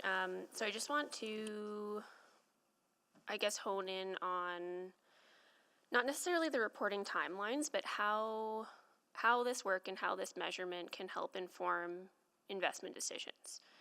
Because measurement, of course, is important for monitoring progress, but it's also important for informing decision making and potentially taking those corrective actions if we're noticing that progress isn't being made or isn't being made fast enough to achieve our goals and our targets. So I understand the example of the energy transition strategy and the corrective actions report that would come forward. I'm also thinking about like the target of 50% of trips being made by public or active modes. And I noticed in the report, it talked about how transportation mode share has been relatively stable over the past 3 decades. The stability reveals 2 critical observations, and one of those observations is about essentially if we want to see a major shift, we need to start making different infrastructure investment decisions. So how will this work either drive or inform different decision making? Like that's what I'm trying to grapple with, and how will that be presented to council? Like if we are noticing that progress is not being made, how can we action that? Councillor, I think that speaks to the ongoing work to provide more data, more integrated data that provides visibility at more administrative and operational levels. I'll use the community safety and well-being dashboard as a great example of where you can take the city plan target and then refer to that dashboard for a much more detailed, nuanced view into what's going on there. We also have infill monitoring that's reported annually. The carbon budget is another example of where in a more granular way you can dig into how we're progressing towards that target or not and what needs to be done. So it's that next layer down of reporting that in many cases is in place. The economic action plan dashboard will be launched this year. That the administration is working very hard on to make sure that we can provide that next level of detail for you. Councillor Salvador, just to add as well, I think, through the corporate business plan and the budgeting process is also where we would sort of look at what those priorities are, what the data is telling us, and where we might want to influence the pace of change based on more investment or different investments. Okay, I think that's helpful because I'm thinking specifically about sort of the inputs into the budgeting conversations that we have around this table, and I think it's just such valuable information and data that should absolutely be informing those conversations. So that's helpful. Thank you for that. I might have just one more here. Actually, no, it was answered. That's it for me. Thank you. Thank you, Councillor Salvador. Councillor Tang.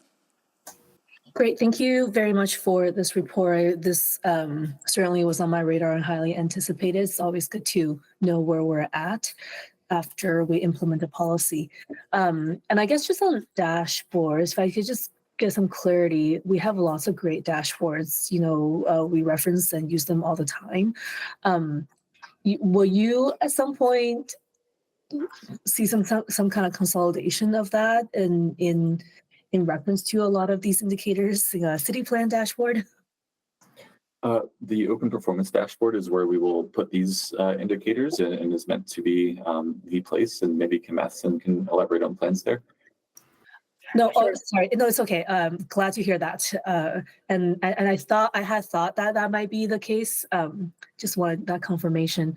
And then just a couple things that came up through stakeholder input. Wondering if you can provide some rationale around, for example, we received a letter from industry around just the indicator for housing affordability that kind of changed from the initial, when city plan was first initially developed, to what it is now.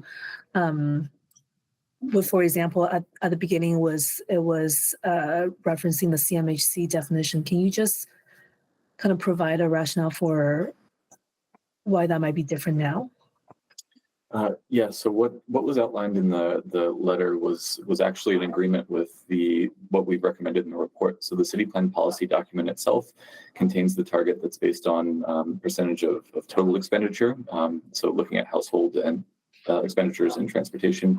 And we have recommended to actually go in line with CMHC's definition, which is based on total income. So it's a matter of what's officially in the policy documents.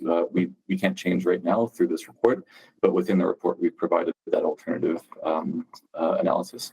Okay, great. Thank you. And then I'm sorry if this point's been kind of answered, but feel free to elaborate just around more in the future, more district level tracking, or is that feasible? Would that be useful in terms of tracking equity, for example, or is that going to be too granular? In some cases, we can, in others, it's more difficult. I might ask Hueda to speak to some of the work there. Maybe before Hueda contributes, Councillor Tang. So the city plan does or have a new organization structure of how we think about our community, and that's by districts. Mm-hmm. And so these 13 targets, though, they are looking at the overall macro city. So wouldn't see that those targets, as we report through this process, include district level assessment. But that district level assessment, as we're now starting to think about our city in districts and plan for it, then we do need to collect data at the district level. And some of that is happening and, is starting to commence at the district level. It just won't be reported through this city planning report, but it will be collected. So, yeah, I guess sometimes I feel like there are so many things happening, simultaneously or in parallel. Just something like this is helpful to kind of see the big picture, and if there's a way to kind of zoom in on some of those details, that will be good. Anyways, that I appreciate that. I just have one final question I wanted to sneak in here in my 5 minutes. I remember when City Plan first came out, there was a commitment for some kind of an annual conversation about an opportunity for public to provide feedback, and I just want to make sure I'm not misremembering, but was this a case? And, of course, I understand we had the pandemic in the middle there, and, a lot of the reporting relies on data that doesn't come, and they have their own timeline. I guess I just wanted to talk a bit more about the timeline and when could be the next report back we could expect, et cetera.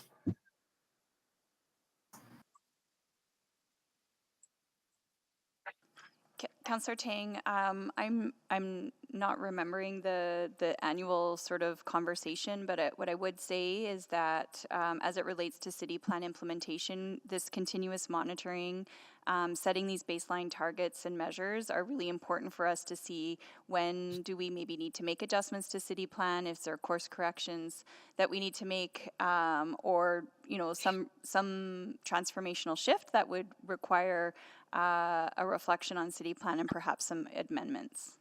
And then when is the next time we'll be having this conversation again, you think? We don't have a target timeline for that body of work, but it's something that's top of mind continuously as we think about how we're implementing city plan and what we're doing. So I can maybe take that away and look into that a bit further and report back. Great, thank you. Thank you, Councillor Tang. So in order to achieve these targets, there are things that we control that are absolutely in cities' authority, but there are also partnerships required with community and intergovernmental. So I think one thing I would like to understand better as we get into a future discussions is are we maximizing the tools that are available to us, whether it's budget tools, whether it's regulatory tools, changing our operational way of doing things, right? So I think something, because then we can say to Edmontonians, look, what we are doing, what we can, but we also are working on these partnerships where so much is dependent. For example, 2 targets, climate and housing.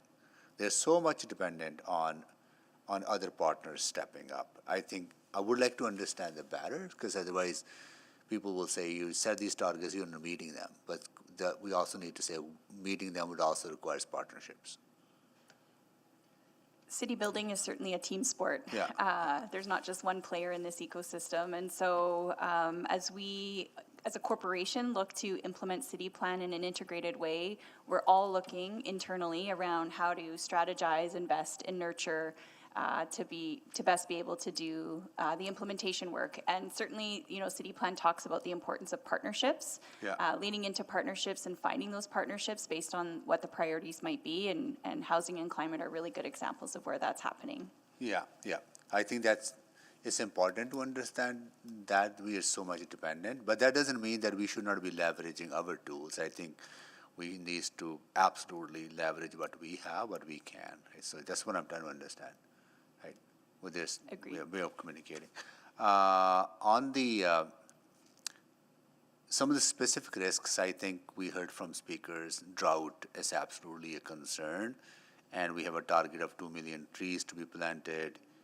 How do they survive in drought conditions? Like, risk to river valley for fires. Like, all those things can actually take away all the success that we are making, even on some of the things that we are on track, right? So how do we mitigate those risks?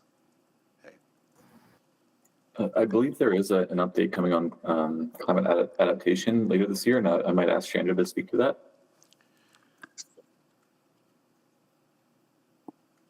Yes, we know that climate change is a risk multiplier. We're expecting to see the risk of droughts, multi-year droughts, almost doubling. Wildfire risk, we're already seeing this year that it's starting, wildfire season in our province is starting in February. We're expecting it to start earlier, last longer. There are a number of actions within the adaptation strategy. There are some significant funding gaps still to fully implement that. But there are pieces that are coming forward, for example, through that planning and development framework that Ms. Hartstaff mentioned. There will be both energy transition and adaptation pieces in that climate resilience planning and development framework.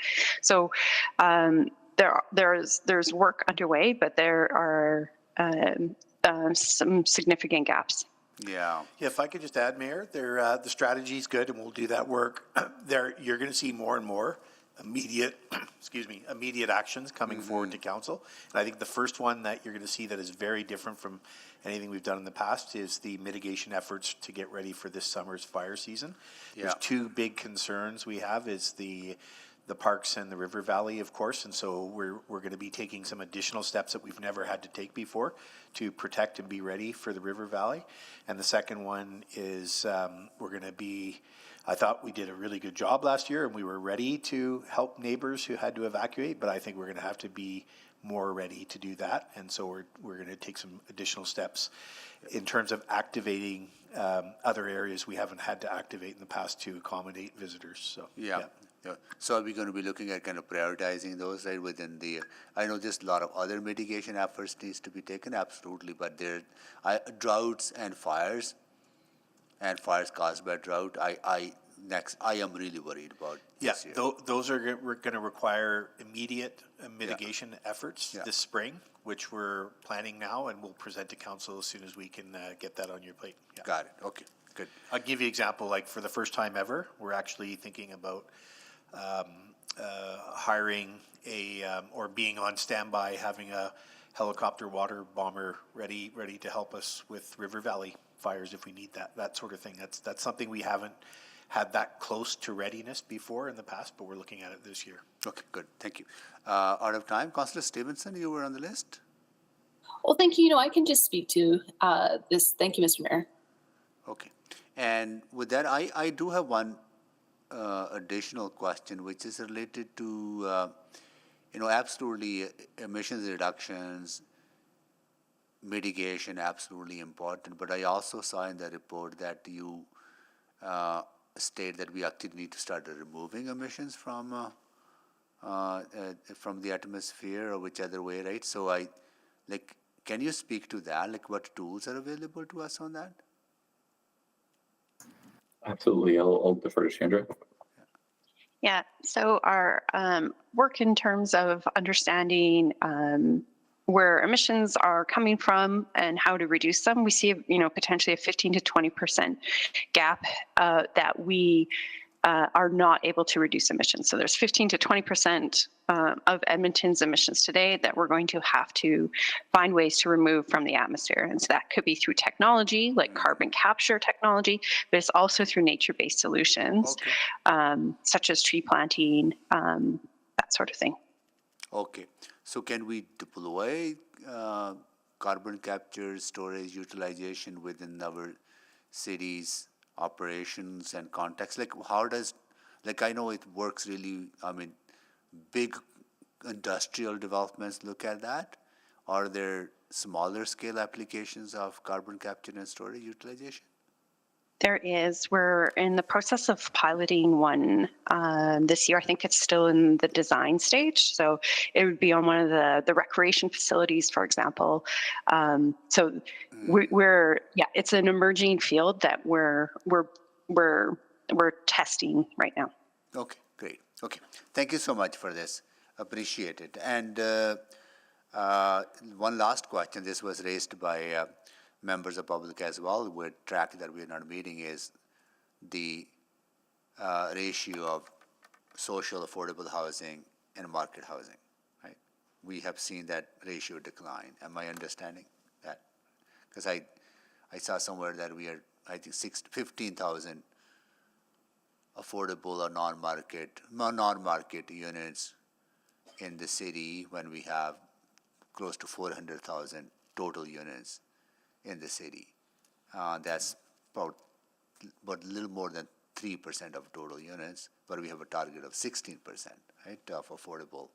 So there's a huge gap. What levers do we use, right? Because that's if we don't do that, well, I think we'll continue. That's a big gap in where we need to be on ending houselessness and housing and core housing need. We do have Crystal Kajener on the line, Mayor, who can address that.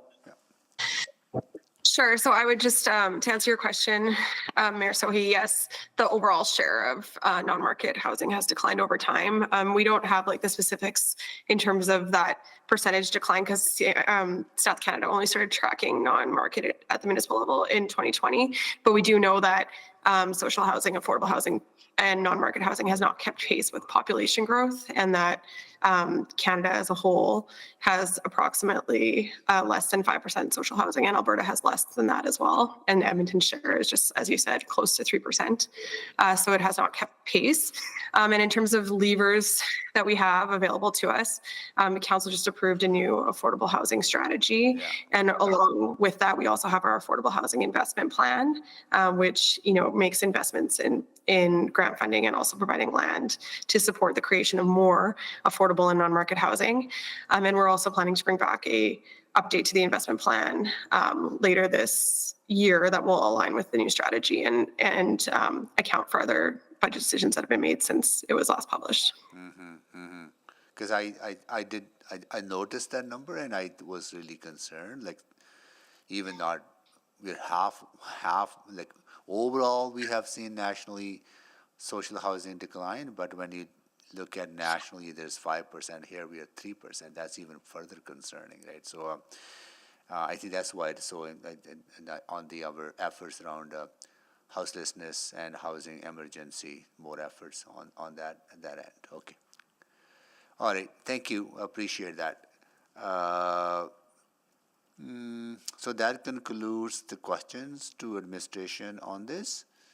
Now for colleagues to speak to this. So we need a motion actually. Councillor Salvador, can you move the motion? Absolutely. I'll move that the February 28th, 2024 Urban Planning and Economy Report, UPE 01841, be received for information. Okay. We have a motion on the floor now to speak. All right. Councillor Stevenson. Thank you so much. Just wanted to briefly say thank you so much for the work. Measuring our progress towards our goals is an incredibly fundamentally important part of achieving them. I think a key theme that I heard today and didn't want to belabor too much through further questions, but, really this idea of how, I think two pieces. What is the storytelling that we're doing with the data? What is the sense making that we're making out of it? It's wonderful to collect it, wonderful to consolidate it, but how do we know what it's telling us and what we need to do? It's that second piece in terms of informing decision making, which I think Councillor Salvador highlighted really well. That is my hope in terms of how we frame the data collection and regular reporting moving forward. I think a great model is our energy transition strategy, just the corrective actions report, sort of doing a retrospective every year and seeing, again, where are we seeing progress, where we continue to see barriers, and just ensuring that we're very much keeping our eyes on that progress and that we can adapt nimbly and in the short term before trends continue going in a direction that we maybe don't want to see them going. I really appreciate some of the constraints around the measures in terms of how often they're reported or how often we can update them. But, some of the examples we talked about today in terms of ETS ridership, active transportation usage, population, land use mix, I think there's a lot of those secondary types of indicators that will add a lot of that richness, be in more real time, and again, give us the information we need in order to make decisions that need to happen to encourage us staying on the right track. But thank you again so much for this very comprehensive work. It's an incredibly exciting starting point. I think, again, I may be wrong, but I feel that this is a step that's really been missing in past plans. We've set a vision. And we need to understand how we're getting there and how we're progressing on that. So thank you so much to everyone for this really important work that I think sets us up for a lot of success in the future. Thank you. Thank you, Councillor Stevens. And just quickly, again, thank you to administration. This is absolutely much needed, important work, and reporting on the progress is absolutely, and how we're measuring on moving on these targets. Appreciate all the work that has been done, and I am, very impressed with our administration. So I know every time I interact with the folks, I see a level of dedication and commitment to this work, and that is very appreciated, along with the professionalism and that desire to build a better city. I see every day in the work that we get to experience from coming to us from administration. So really appreciate that. I think this council has demonstrated its commitment to achieving these goals through the budgetary decisions that we have made. We have made significant investments in tackling climate change through the 4-year budget, significant investments in public transit that also interacts with the taking action on climate change and growing our economy and creating prosperity. Investment we're making in housing, again, ties into the overall goal that our city has of building a better city for everyone. So I look forward to those investments, the results of those investments, and also really appreciative of hearing that the tools that we have, we will continue to utilize those tools and operationalize those tools. So looking forward to closing that gap on permitting for infill and big developments compared to greenfield, because that's a tool that we can exercise and use to further advance these goals. So again, thank you so much to all of you for all the work that you've been doing. And with that, I'll go to Councillor Salvador to close. Yeah, thank you so much. This was really exciting to read through. I appreciated the conversation, and what I'm really reflecting on is that turning a great plan into reality takes consistent effort and bold decision making.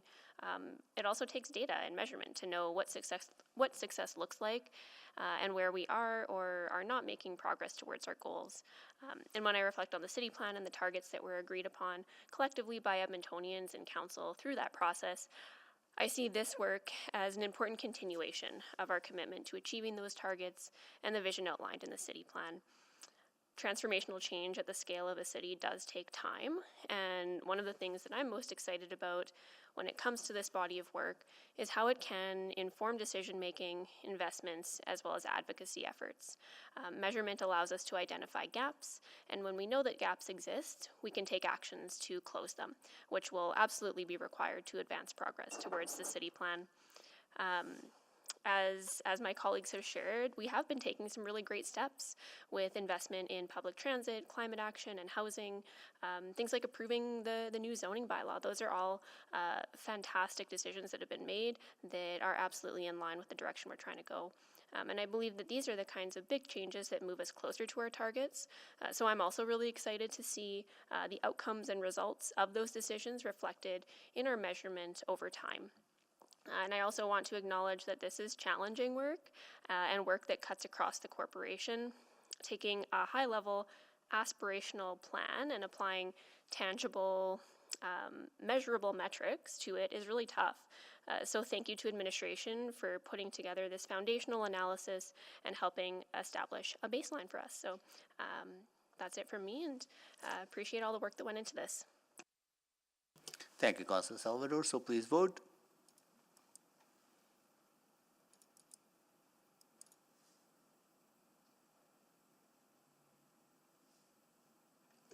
We have all the votes. Display the votes, please. That is carried. Okay, so we dealt with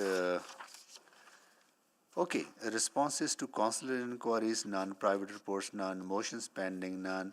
Any notice of motions or motions without customary notice? Nope. We are adjourned at 11:41. Thank you, everyone. And to clerk, thank you so much for helping us get through this meeting. Good. Thank you. Happy to help.